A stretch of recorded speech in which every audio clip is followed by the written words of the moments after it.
Je suis à 7 km de Bukungu, à un endroit qu'on appelle Mission Akala. Et là, je suis en train de faire l'inspection des voies navigables. Comme vous le savez, nous avons commencé un programme qui est le complément du programme des 145 territoires dans ces provinces oubliées, longtemps oubliées. D'ailleurs, l'homme qui fait trop de bruit à Goma, là, c'est l'homme qui a fait 18 ans dans ce pays. Et il y a des endroits, des coins de ce pays où les gens n'ont jamais vu les véhicules, les routes sont oubliées, il n'y a pas de voies navigables. Ils n'ont aucune possibilité de pouvoir accéder. Mais je voudrais effectivement répondre aux questions des gens qui parlent par-ci, par-là du discours de Kabila et de sa présence à Goma. Je voudrais effectivement profiter de ce moment pour leur dire qu'il n'y a pas un grand témoin oculaire de ce qu'il a fait comme moi. Le 13 août 2013, j'ai été arrêté après une émission à la radio de Magloire Palouk pour avoir dit que le FRDC et le M23 avaient un seul commandant qui s'appelait Joseph Kabila. On m'a condamné à 3 ans de prison pour faux bruit. Mais je crois qu'aujourd'hui, les juges qui m'ont condamné se rendent compte que j'avais raison. C'est effectivement lui qui était déjà à cet temps-là le commandant du M23 et au même moment le commandant des FARDC.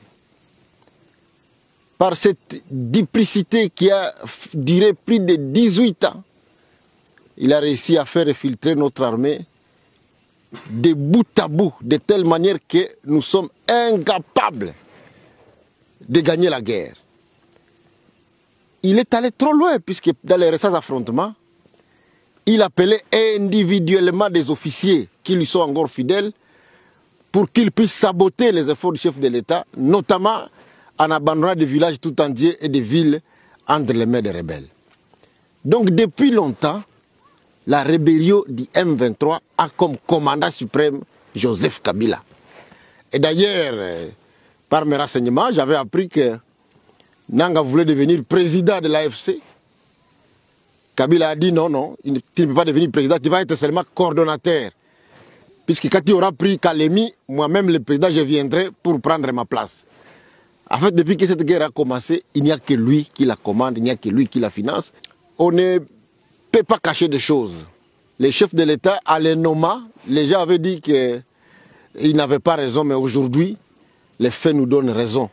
Il est allé à Goma pour prendre lui-même le commandement de cette guerre et il a un seul objectif, il veut à tout prix prendre le Katanga et s'arrêter au Katanga puisqu'il est passionné depuis trop longtemps par l'idée de la balkanisation. Mais c'est très triste, c'est très triste. Je voudrais aussi d'ailleurs, pour ceux qui ne le savent pas, toutes ces fameuses guerres qu'il a soi-disant menées contre l'M23, elles n'ont jamais été menées.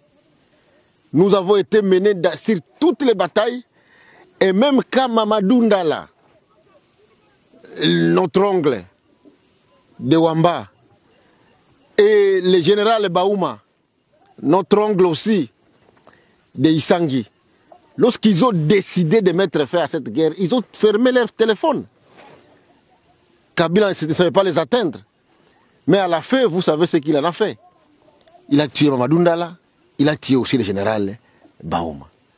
Et aujourd'hui, lorsqu'il parle du Congo oriental, vouloir se porte-parole de Baswahili, je voudrais bien vous dire que lui n'a jamais été porte-parole de Baswahili. Il n'est pas digne de l'être. Mamadou Ndala, c'était Mousswahili. Baouma l'était aussi. Et même lorsque Katumbi a voulu devenir candidat président de la République, qui l'a empêché de devenir candidat? C'est lui-même. C'est pour vous dire qu'il ne peut pas prétendre que c'est lui qui est le porte-parole de Baswahili. Je voudrais d'ailleurs à cette occasion demander à mon frère Mboussa Nyamwisi que nous ici, nous sommes un peuple noble, un peuple respectable et un peuple respecté. Je sais qu'il n'est pas encore allé trop loin. Je voudrais vraiment lui demander d'arrêter d'appuyer Kabila. Kabila le trompe. Ce qu'il lui a fait avant-hier, il le lui fera encore aujourd'hui. C'est un ennemi de la République, il faut le traiter comme tel. tous ceux qui sont en train de prétendre qu'il va les aider, je crois qu'ils se trompent. Je voudrais d'ailleurs faire vous dire que nous avons choisi de défendre la patrie. Nous sommes des patriotes, nous sommes des Wazalendo. C'est grâce aux Wazalendo que Uvira n'est pas tombé, c'est grâce aux Wazalendo que le front n'est pas allé dans les Tanganyika et dans les Katanga. Malgré le fait qu'il y a certains qui essayent de saper l'image des Wazalendo, il y a certains d'entre nous qui affament les Wazalendo. Mais les Wazalendo ont choisi de se battre pour leur terre et pour leur pays. Nous allons continuer notre combat. Et je voudrais dire aux Gomatraciers, à tous les Wazalendo de Goma, que Kabila, le bourreau de la République, ne doit pas trouver sommeil dans la ville de Goma. Il ne doit pas trouver sommeil. Il faut absolument l'empêcher de se promener dans cette ville, puisqu'il a un plan machiavélique. Il nous a volé 18 ans en train de faire la complicité avec les services rwandais. Il est arrivé à vendre certains des titres miniers appartenant à la RDC au Rwanda et à des officiers rwandais, que ce soit dans le Kivu, comme dans les Katanga, et il veut continuer sa lutte macabre.